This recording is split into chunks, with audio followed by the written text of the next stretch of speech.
Hola hermano, Dios me los bendiga, espero que estén bien. Hoy vamos a hablar sobre este tema que es central para el cristianismo. Específicamente yo pienso que puede ser el tema más importante, ¿verdad? Que es, podemos probar la resurrección. Todo el cristianismo está anclado sobre este hecho, ¿verdad? Sobre este suceso. Y es que todo el cristianismo se estriba encima de la resurrección. Los cristianos creemos, ¿verdad? Que Jesús es Dios. Eso es bien importante. Porque, porque en otras religiones se cree en Jesús, pero no se cree que Jesús es Dios. Es muy importante que Jesús es un Dios, como algunos piensan, que Jesús es el Hijo de Dios, pero que no es Dios él mismo. Por lo tanto, Jesús y la persona de Jesús, ¿quién es él? Es esencial para la veracidad del cristiano. Contra otras como visiones, ¿verdad? Si nosotros sacamos a Jesús del panorama y la resurrección del panorama del cristianismo, el cristianismo no hace sentido, porque parte del cumplimiento de las profecías del Viejo Testamento, ¿verdad? Y de lo que Jesús habló de sí mismo, es que él iba a morir y al tercer día iba a resucitar. Así que si quitamos eso, el cristianismo se desmantela bajo otras como visiones, ¿verdad? Otras religiones como el budismo. Eso no pasa porque Buda simplemente era un maestro, así que no se altera el budismo. Si sacamos a Buda, si sacamos a Mahoma, tampoco, porque en el Islam Mahoma es simplemente un mensajero, un profeta, ¿verdad?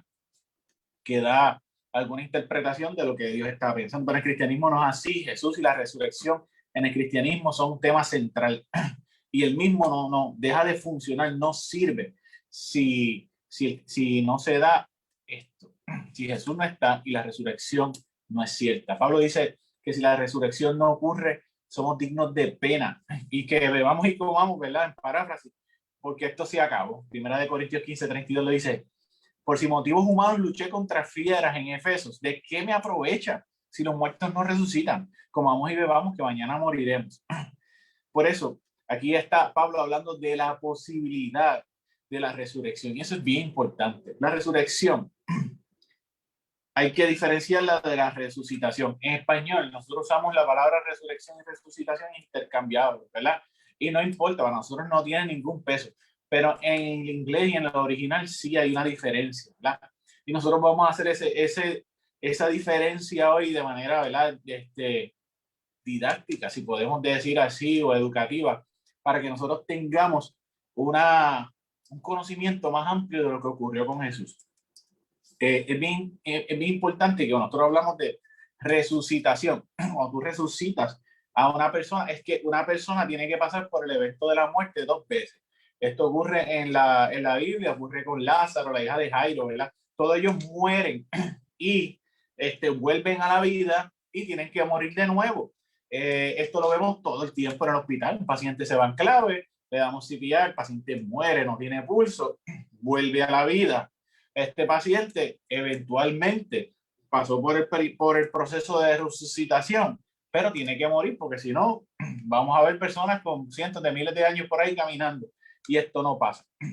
En el caso de Jesús, él pasó por el proceso de la resurrección. El proceso de la resurrección es que después de la muerte, el cuerpo de Jesús fue glorificado y él nunca va a morir y está vivo tangiblemente, ¿verdad? A la diestra del Padre. Por eso es que la Biblia dice que él es el primero. Aparte de que ser el protocopo, ¿verdad? Y el prototipo, habla de que es el primero entre muchos. ¿Por qué? Porque es el primero en participar de la resurrección también. Y eso es algo bien importante. Resucitación, pues mucho antes. Resurrección, ninguno antes de Jesús.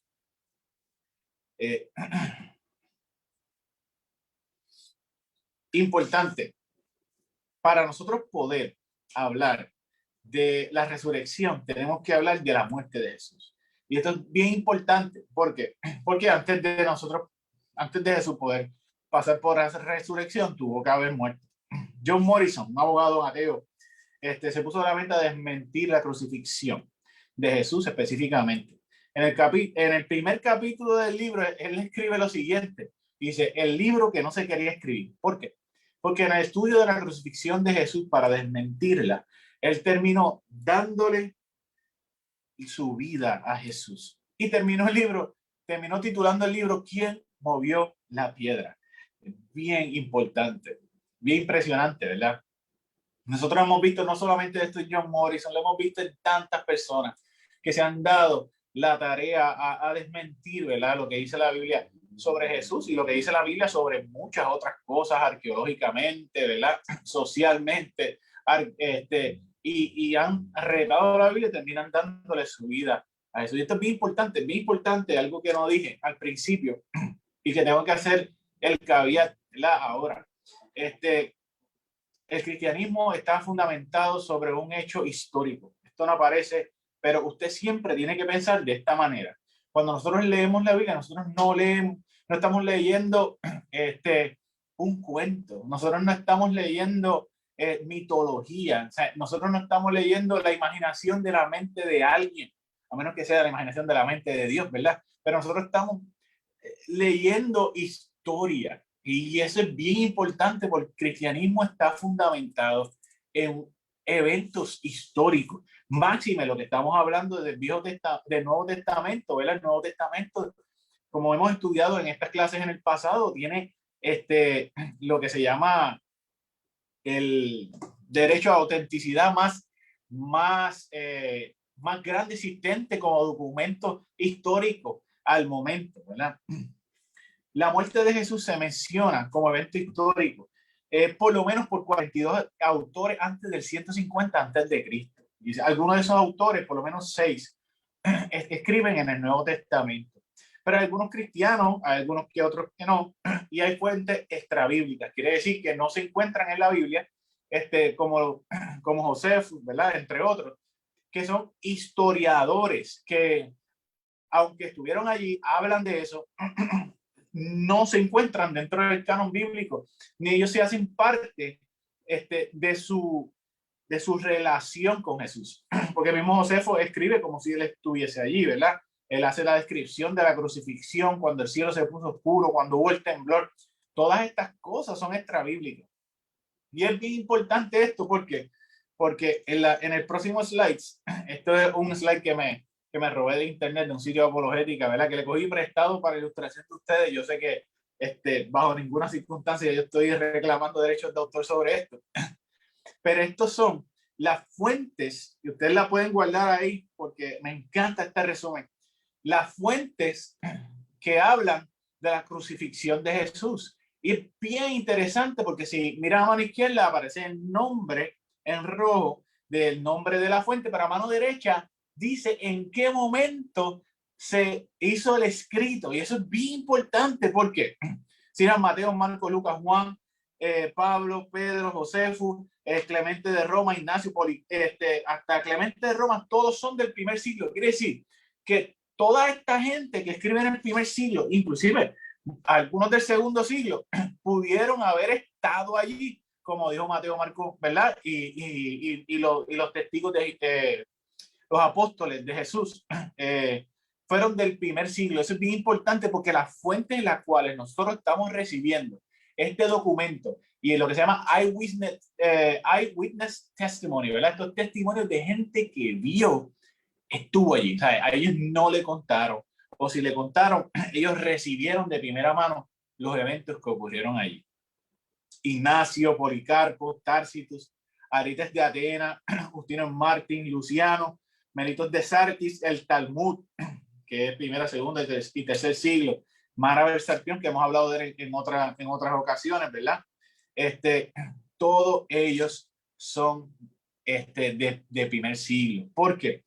Porque las fuentes que dicen que Jesús no fue crucificado, ¿verdad? Eso se llama el Zoom Theory, que vamos a hablar un poquito más ahorita, la teoría del Zoom, específicamente es Mahoma, en el siglo 7, ¿sabes? Que fue 700 años después del evento. Si uno va a la corte y tú tienes dos testigos, tú tienes uno que estuvo allí y que vio el evento, y tú tienes otro que vivió 700 años después para describirte el evento, ¿a quién tú le vas a creer? ¿A la persona que estuvo allí y vio o a la persona que vino 700 años después? Esa es una pregunta que ni siquiera la vamos a contestar, ¿verdad? Hoy vamos a abarcar 3 evidencias de la resurrección y las posibles rebuttals, ¿cómo se dice en español? Las posibles preguntas, ¿verdad? O refutaciones, refutaciones a esas evidencias. Primero, en la tumba vacía, ¿verdad? Vamos a estar hablando de las apariciones de Jesús. Y finalmente vamos a estar hablando sobre la transformación en sus discípulos. Bien interesante que el evangelio se compartió 50 días después del evento de la resurrección. Se fueron 7 domingos, 7 semanas, 50 días, ¿verdad? Porque la primera semana se cuenta como 8 días, así que son 50 días. Y es lo que nosotros conocemos como el Pentecostés. Ese es el time frame de esto. Así que la tumba se encuentra vacía. Y en 50 días la gente empieza a compartir el evangelio.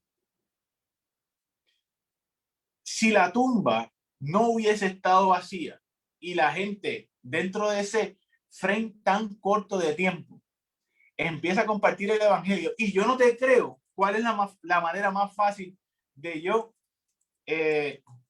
refutar tu argumento sobre el Jesús resucitado, sobre el Jesús que venció la muerte? Fácil, yo voy a la tumba y señalar que Jesús sigue allí, ¿verdad? Por otro lado, si la tumba, Jesús hubiese estado allí, ¿verdad? Por ejemplo, si Jesús hubiese estado allí, los discípulos de Jesús muy probablemente hubiesen hecho pues, veneraciones a la tumba, le ponían flores, ¿verdad? Hubiesen puesto recuerdos, los romanos no tuviesen que haber inventado tanta cosa y los ancianos tampoco. El otro punto que dice aquí que Jesús dice, estuvo en la tumba de José de Arimatea ayudado por Nicodemo, miembro de Sanedrín. Es que la gente, cuando empezó a compartir, esta gente, Nicodemo y toda esta gente estaba viva todavía.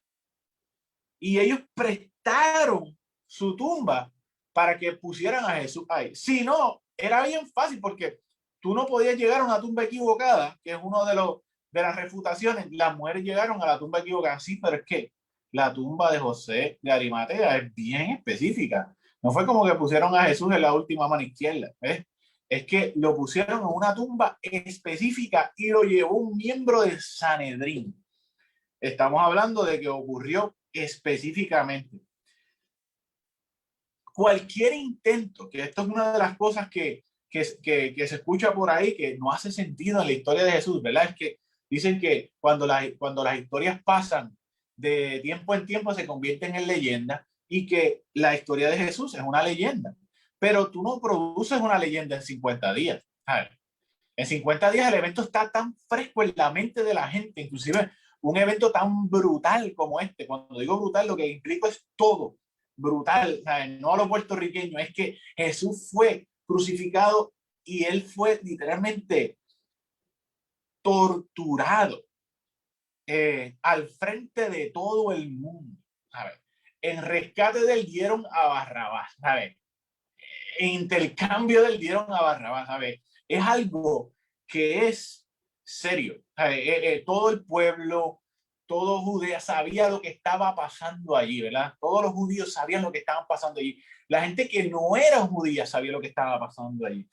Así que es imposible que en 50 días tú produzcas una leyenda, la leyenda de Jesús. Otra de las cosas es que los judíos admiten que la tumba estaba vacía. Esto tiene dos vertientes. Por ejemplo, en Mateo 28, 2 Mateo 28, 2 al 18 dice que cuando ellos, los judíos, los ancianos, se dieron cuenta de que el cuerpo de Jesús no estaba allí y que la piedra había sido removida, ellos le ofrecieron dinero a los guardias y le dijeron, esto es lo que tú tienes que decir. Eso estoy haciendo una paráfrasis de lo que yo dije. Esto es lo que tienes que decir. Y para que tengan idea, en la Biblia, en esos versículos dice que este rumor de que los discípulos de Jesús habían robado el cuerpo cogió fuerza entre el pueblo. Así que los judíos en Mateo 28 admiten que Jesús había resucitado. No solamente eso, hoy en día algunos judíos admiten que Jesús resucitó. No judíos mesiánicos, judíos. Ellos dicen que esto ha pasado como con Lázaro y otros, que resucitó y se fue. En una entrevista con William Lane Craig, ¿verdad? Que es WLC, Dr. William Lane Craig, está hablándole de Ben Shapiro, que es un judío ortodoxo, y él le está refutando eso a Dr. William Craig, que es protestante, ¿verdad? Un apologeta americano. Y él le dice, sí, lo que pasa es que tú fuiste y chequeaste la tumba de aquel, porque el punto es que Jesús dijo que al tercer día él iba a resucitar.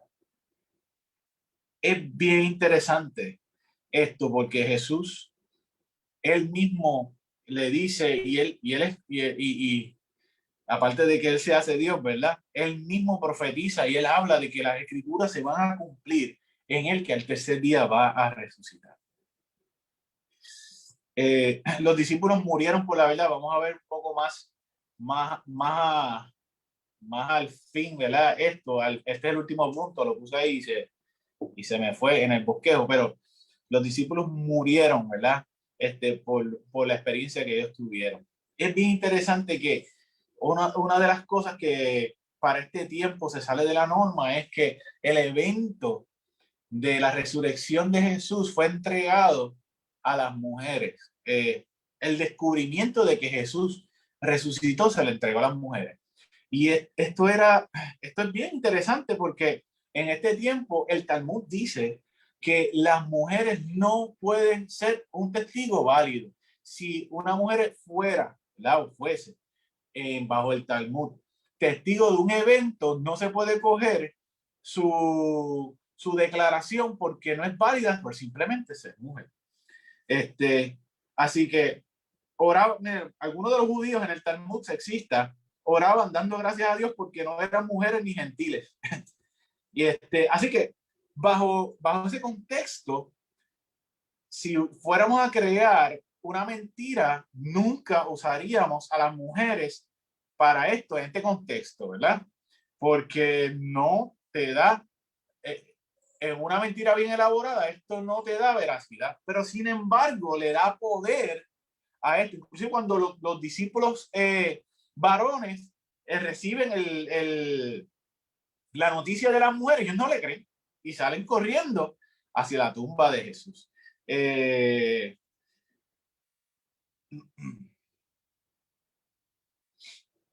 Y eso es bien interesante. Otra de las objeciones, ¿verdad? Que podían tener a que la resurrección, a que no ocurrió la muerte y la resurrección tampoco, es nuevamente que las mujeres encontraron la tumba incorrecta. Ya nosotros fuimos sobre ese y le explicamos un poquito más hacia adelante. Que los judíos y los romanos robaron el cuerpo de Jesús, ¿verdad? Eso es bien interesante porque si los judíos y los romanos robaron el cuerpo de Jesús, pues entonces los discípulos pues, salían ganando. ¿Sabes? No hace sentido eso que ellos están diciendo, porque aunque estamos yendo sobre las objeciones, ¿verdad? Pero eso son cosas que se escuchan. Si los judíos y los romanos se roban el cuerpo de Jesús, pues se cumplió la profecía, ¿verdad? Se cumplió que Jesús no está y la tumba sigue estando vacía. Es bien interesante que el Islam, como estudiamos yo creo que en la segunda clase, tiene una teoría que en inglés se llama The Zoon Theory, que es S-W-O-O-N, y es que Jesús nunca murió. Es que Jesús fue altamente maltratado, se fue dado por muerto, y lo pusieron dentro de la tumba. Y la tumba, él en alguna manera, pues se escapó de la tumba. Si nosotros vamos a ver esta objeción al contexto histórico, pues no hace sentido. Inclusive, una de las razones por las cuales los estudiosos, no solamente del cristianismo, sino del Islam, muchas veces no cogen estos reclamos históricos como correctos en el Islam, y muchas otras como visiones no ven al Islam como correcto, es por esto, porque el evento de que Jesús murió es un evento que pasó históricamente para todos los conocedores históricos. Si tú te vas en contra de eso, no eres considerado en ningún círculo, ni siquiera el ateo, como una persona consciente de la historia. ¿Por qué? porque para que ustedes tengan idea, Jesús históricamente, pasó por un periodo de maltrato inmenso. Uno de las sesiones de latigazos que le dieron a Jesús, que se llama el 39+1, ¿verdad? Se usaba con un tipo de látigo que cuando alaba la carne, y se llama 39+1 porque le dan 39 porque al latigazo 39 ya habían órganos expuestos. ¿Okay? Jesús estaba tan y tan maltratado de los golpes que él mismo no pudo cargar su cruz hasta el Gólgota. ¿Okay? Finalmente le quitaron la ropa, le dieron a beber el vinagre, ¿verdad? O asunto, ¿verdad? La sustancia amarga, le pusieron la corona de espinas, que lo que los estudiosos dicen que en ese tiempo las espinas más o menos, porque es que no te tienen más historia sobre esto, medían alrededor de 2,5 pulgadas de los arbustos que estaban alrededor. Y para verificar si estaba vivo, le petaron una lanza en el costado derecho, ¿verdad? Que se cumplían las escrituras, y botó agua, queriendo decir que su corazón explotó. Esto no es la imagen de alguien que está un poquito cansado del estrés del día, que se cayó por unas escaleras. Esto es alguien que murió ahí en esa cruz, al nivel de que esta gente que está crucificando a Jesús, que lo está maltratando, son verdugos profesionales. Esta gente sabía si alguien estaba vivo o alguien estaba muerto. Y la costumbre del tiempo era que le picaban las piernas para que se desangraran. Jesús estaba tan y tan y tan muerto que ni siquiera le tuvieron que picar las piernas. ¿Okay? Para colmo, después de esto, a Jesús lo envuelven en un sudario lleno de especies, ¿verdad? Que es como un tipo de blanket que pesa alrededor de 100 libras. Y ese sudario y esas especies, con eso lo ponen dentro de la cueva de José de Arimatea, ¿verdad? Que es la tumba, con Nicodemo, y cierran con una piedra que se necesitaba más de un hombre para poner.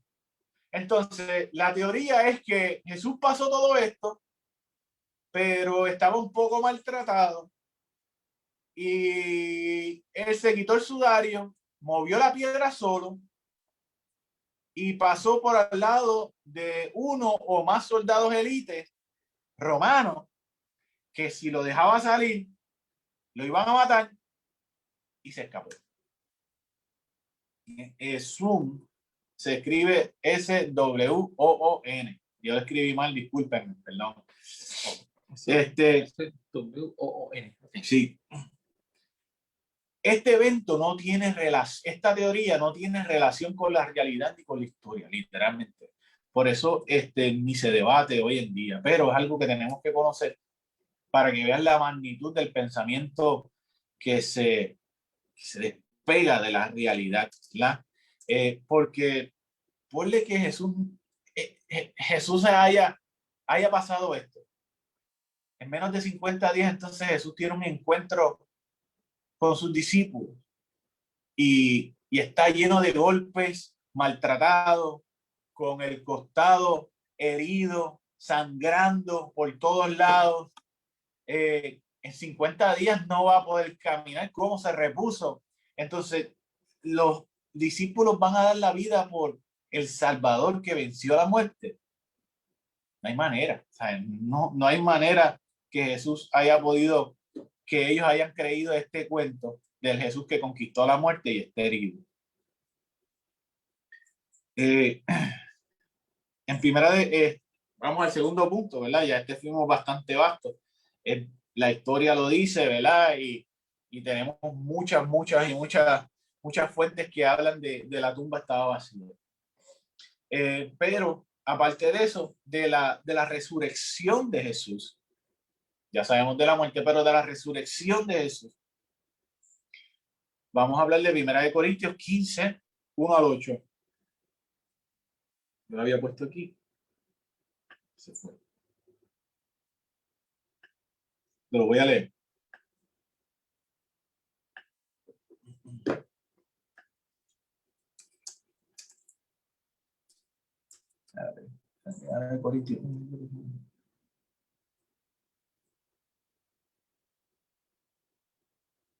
Mire, dice,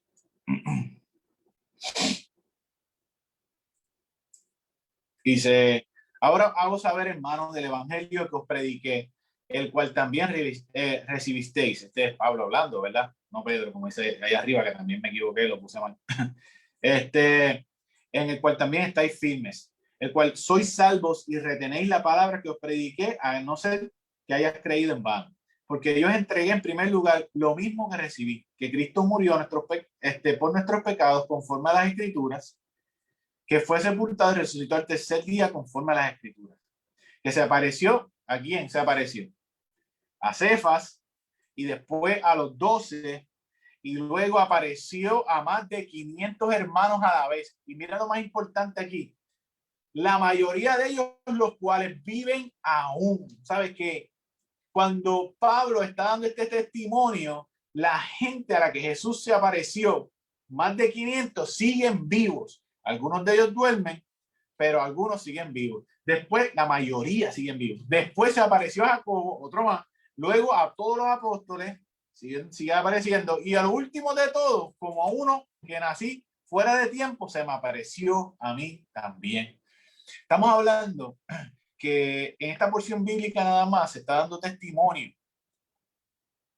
que Jesús apareció a Cefa, a los 12, a 500, a más de 500 hermanos que estaban vivos. Esto es bien importante porque ellos podían atestiguar en esos 50 días si lo que se estaba predicando era realidad o era una mentira, si lo que se decía era verdad o era una mentira. Esto es lo más importante de la tabla que enseñamos ahorita.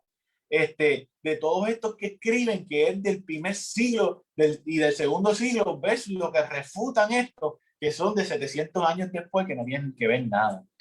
En Juan 20 habla que Jesús se le aparece a Tomás, ¿verdad? Y es bien importante porque se le aparece a los discípulos en dos veces diferentes, una con Tomás y otra sin Tomás, ¿verdad? Se aparece a los dos discípulos de Jesús en el camino de Maús, que de eso no conocemos el nombre.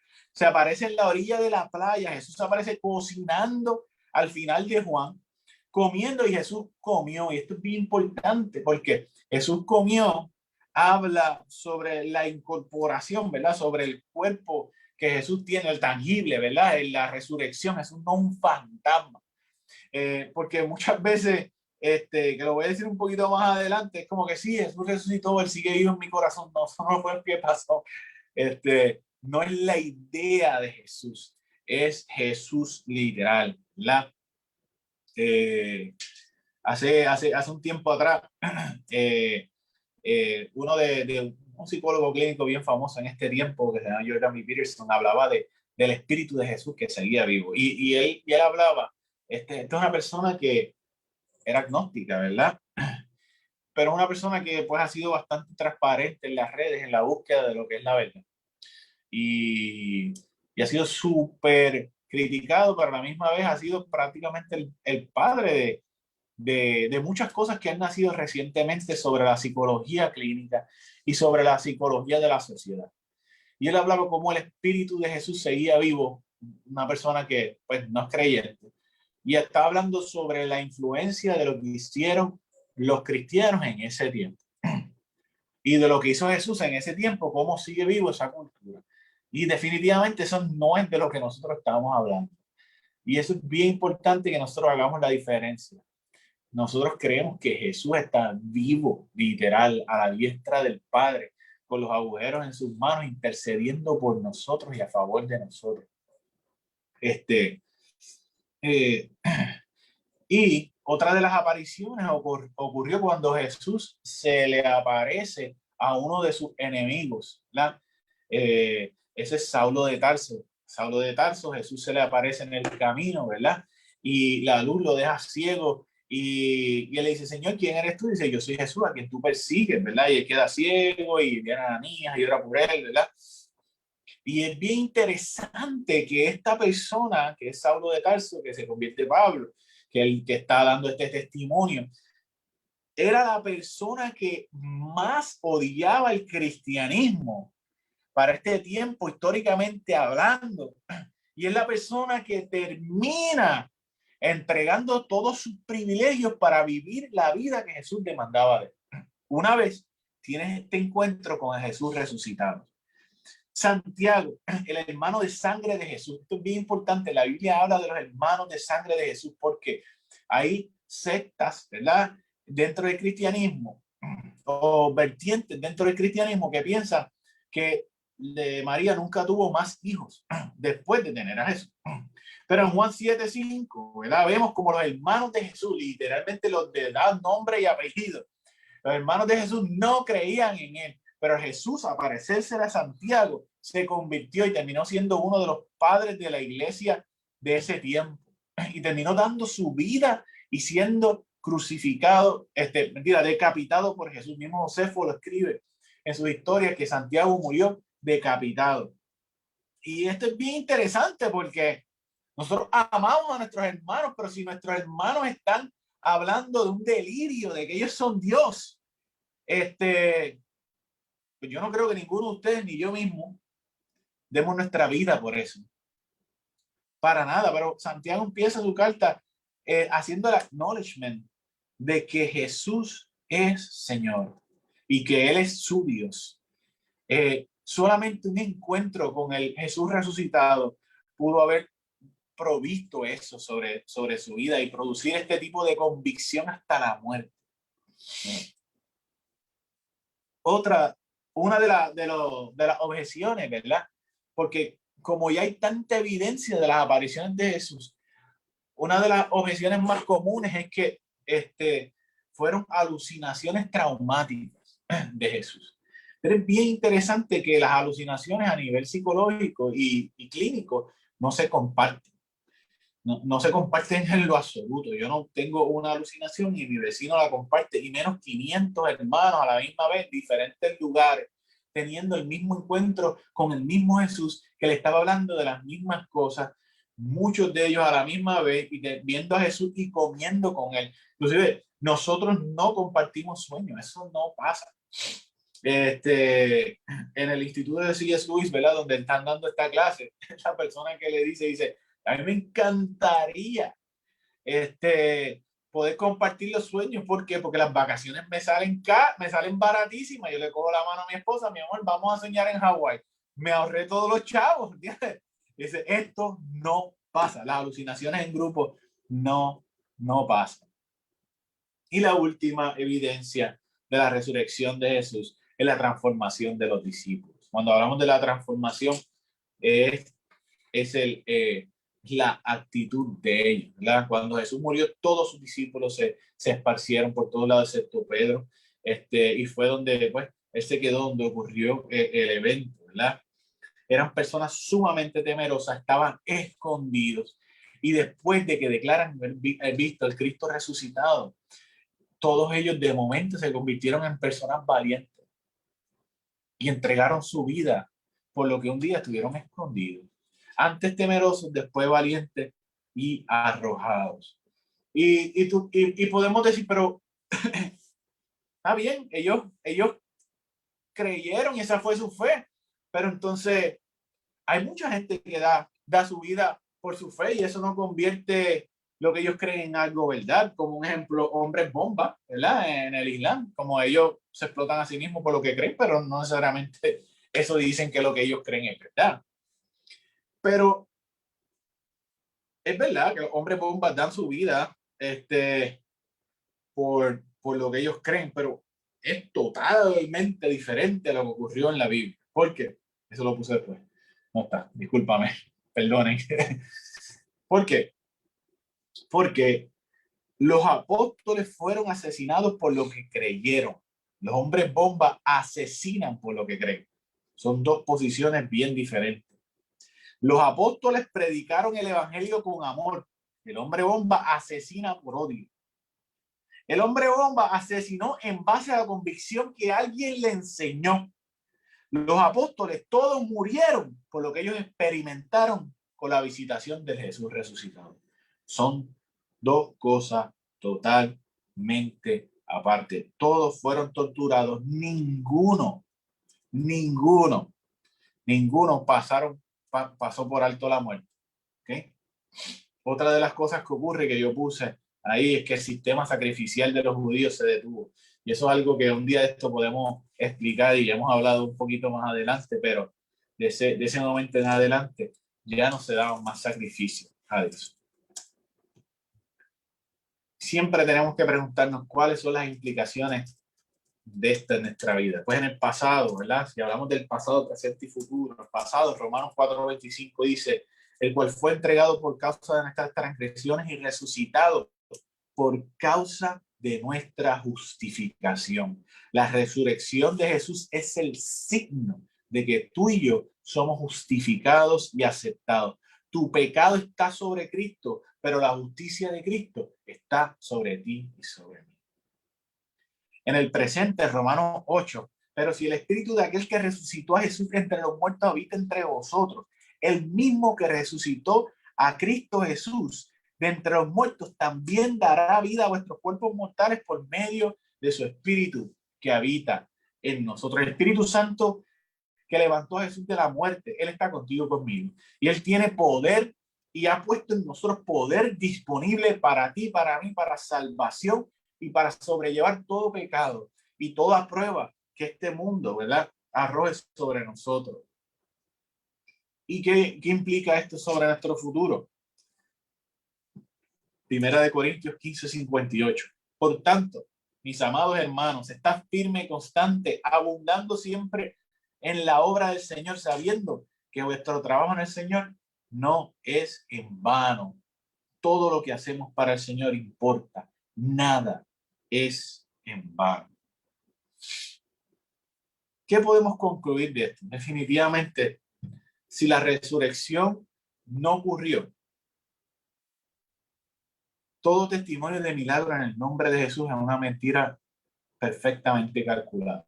Todo evento de resurrección después de la resurrección es una mentira perfectamente calculada. Toda vida cambiada, los millones de miles de personas que han muerto por Jesús, han muerto por una mentira fríamente calculada.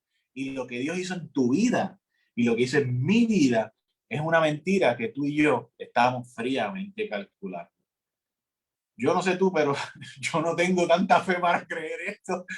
Mi fe se queda bien corta para creer esto. La abundante evidencia histórica del pasado, del presente, es que Jesús resucitó de los muertos y que Él está a la diestra del Padre. No simplemente que es posible, sino que es lo más probable. Bueno, esta es la clase de hoy. Espero que la hayan disfrutado. Así que Dios me los bendiga. Nos vemos en su